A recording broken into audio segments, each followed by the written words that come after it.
Lise et sa fille Jeanne arpentent une des travées de leurs 50 hectares de vignes aux portes de Montpellier. 160 000 pieds à tailler entre novembre et mars. Ça fait une taille régulière, c'est parfait. Lise a repris le domaine familial il y a 30 ans. Être femme et à la tête d'une exploitation, c'est désormais possible. Le matériel est beaucoup plus mécanisé, on s'épuise beaucoup moins physiquement dans les vignes. Et puis après, moi je considère qu'on a des atouts de management et des atouts commerciaux intéressants en tant que femme. Lise s'est harnachée de diplômes pour gérer le domaine. Master de marketing, BTS d'œnologie. Son entreprise compte 7 salariés. Le domaine a 100 ans. Elle est la 4e génération de femmes à gérer le vignoble. Jeanne est là, je pense qu'elle est dans son boudoir. En 1850, son aïeul, propriétaire protestant de filature, achète des terres, puis dote sa fille du château.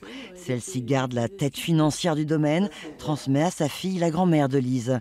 Lise qui entre dans la danse en 1985. J'ai 24 ans, la fleur au fusil, mais vraiment la fleur au fusil.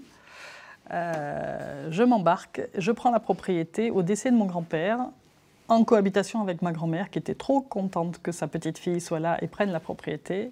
Tout le vignoble de Saint-Georges m'a regardé avec des gros yeux en disant « mais qu'est-ce qu'elle fait celle-là ?» Les gens venaient regarder comment je faisais. Je les voyais, les viticulteurs, ils passaient à côté, regardaient, je conduisais le tracteur. Hein. Tu me racontais que tu devais arracher les vignes, que quand elle avait fini sa journée, elle ne savait pas si elle devait manger d'abord, se laver ou dormir. Elle était épuisée. Ouais, c'est ça. En 30 ans, Lise a réussi à s'imposer dans un monde d'hommes.